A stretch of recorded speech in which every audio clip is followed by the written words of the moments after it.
Hey guys, the Chicken is here. We're back today with another Boom Beach video. In today's video, guys, we're going over the day one path for season 40. Now, this tech tree is very interesting, but I think, after we've had some time to plan and look at some of this stuff, I think the day one path is pretty straightforward. It's pretty carved out for essentially everyone, whether you're starting ahead or backwards, non-IT or IT, whatever. Guys, do appreciate it if you throw that code Chicken in the shop. We're giving away a special Clash book. You have about a week and a half left to enter. Discord server link is in the video description, and we got like a room in there you join, and yeah, you can join it from there. And there's only been like 15 entries so far, so your odds are pretty good if you join in and you want to get that book. So, and also don't forget to subscribe to the channel. We'll post daily updates on season 40 as it comes out. Most of you guys that do watch these videos are not subscribed apparently, so make sure you do that. It just gives you a better chance of being able to see everything as we update everything daily. All right, so the day one path, guys, I'm thinking, first and foremost, we got to stop everything and just simply get to the doodlers. We want to get to the bombardiers as quickly as possible, because if we look, we don't really have we don't have anything else that's going to do damage. Sure, grenadiers are going to be fine. And they're not expensive to upgrade, so I mean, if you do have to max them out, it's not like a huge disadvantage in terms of your tokens or anything like that. I mean, use them if you have to. If you can get bombers faster, then just keep them at level 1, and then don't even bother using them. Now, the thing with bombardiers, too, that we got to keep in mind is they're going to cost GBE to deploy. I don't think we're going to need to upgrade the gunboat, but we're only going to have that GB that we're starting with. We don't have any other gunboat energy nodes, so something just to keep in mind. Also, by the time we have bombers, we're also going to have Everspark, right? So Everspark's passive ability, she's just going to bring up critters, so that's going to help. But the big problem I see with this season is we have all of the mines, like right away. Depending on, I don't know if we want to go for shock mines right away. I think what we want to do is get bombers first, and then kind of, we'll be able to see what the meta is going to shift to and everything like that, and where we need to go next. But the shock mines aren't too expensive. I mean, 20 keys for, well, 38 keys. That's a bit of an investment, but we're going to have to get them at some point. It just, it just depends on when we want to make that jump. Also, mines are a little bit out of the way as well. I think they're pretty cheap. They're like 16 keys or something like that. So they're going to be our primary defense because we don't really have anything that's going to target the bombardiers other than, maybe some well-placed sniper towers. We're going to see some really interesting deck layouts because I feel like that's what's really going to push everyone forward, because I feel like most people are going to be taking somewhat of a similar path and building their base where they have to slow down Grens and slow down bombers. We should see some pretty interesting base designs emerge from that. So, yeah, I wouldn't worry about upgrading the flame, but the thing is, like, flamethrowers are not, like, for example, flamethrowers are not going to be doing damage to any of the troops, right? But we don't have flares, so just getting as many buildings on your base as possible, that's going to be, how you're able to slow down your opponent, because they're going to have to target literally everything that's in front of the engine room, right? So, yeah, that's going to be interesting. I don't know. I'm not huge on like early metas starting without having flares, because then it's just kind of, you got your drops, but it feels more luck based than strategy, like a little bit less strategy involved, because you're not actually moving your troops around. So I don't know, it'll be interesting, and I think from there, depending on if we want to go back and pick up defenses, I don't know if we want to do that just yet, but from there we can take this path. Maybe grab machine guns, we want to grab rocket launchers, and then go straight up to the mechs. The mechs are actually going to be pretty useful. We talked about this on the sneak peek yesterday with Opdestroy.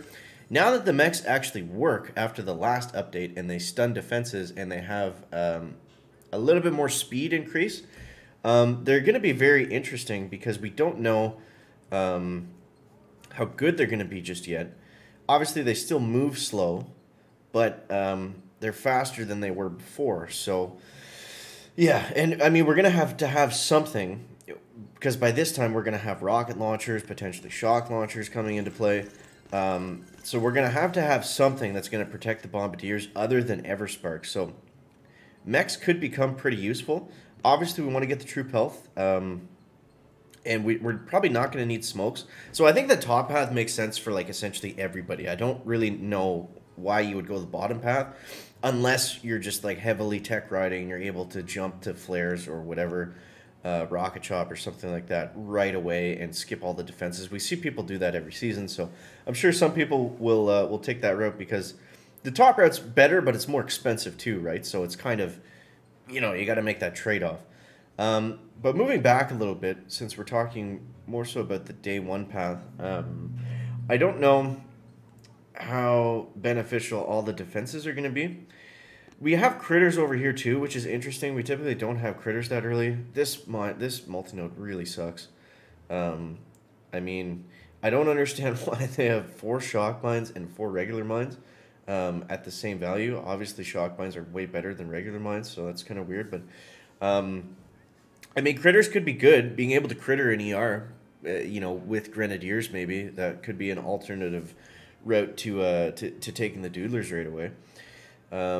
But yeah, I think Everspark's going to be huge. If we look at the heroes, we have Kavan kind of way out of the way. We have Brick out of the way, and I believe Bullet is also out of the way. So it's kind of nice that we're not, the only hero we're forced to take is Spark. So yeah, I don't know. We're gonna have her for a fair bit, but we might want to switch to Kavan. Obviously, heavy choppers and bombers with Kavan is usually the ending meta. I don't know how good rocket choppers are going to be this season because we also have that change to the boom surprise, right? Where it's going to now target air units as well. Does the Simo not target air units? That doesn't make sense either. It's basically a big sniper tower, right? You'd think if anything it would be targeting air units, but yeah. And then we've got some really interesting multi-nodes. We got double boom cannons. We've got double shock launchers, which are where? I think they're further on down the line. Yeah, over here. So, I mean, even though the stats are all... I'll bring up the stats here. Even though the stats are all pretty balanced, we definitely have more defenses this season, and we have a lot of stronger ones as well. So we have 200 GB to combat that, but if we look at some of those stats, a lot of them, you know, we're only getting that extra building health at the very end. We're only getting the extra troop health at the very end. DBD is really deep in the tech tree as well. And before that, we have 2 troop damages and 1 troop health and then 1 building health. So, yeah, it's we have better defenses. I don't know. On paper, like just looking at this tech tree, I think it really makes a lot of sense. It's like we have stronger defenses, but they don't have the stats until later. So, again, it's that trade-off, right, of whether you're playing offensively or defensively. You know, you're going to have to rush towards, you're going to have to pick your stuff based on that. And I think what makes sense this season is kind of to play balanced and to get ahead quickly without, you know, like I think a lot of this stuff is not really worth going out of the way for. I think what we want to do is, you know, stick to our path, not go out of the way unless we really need to, and just keep moving forward. I know it's kind of a generic thing that you could apply to essentially any season, but yeah, I don't know if it's really going to be favorable to skip a bunch of stuff to get ahead, and I don't think it's going to be favorable to also to do what I do a lot of times and just kind of unlock everything and go super defensive.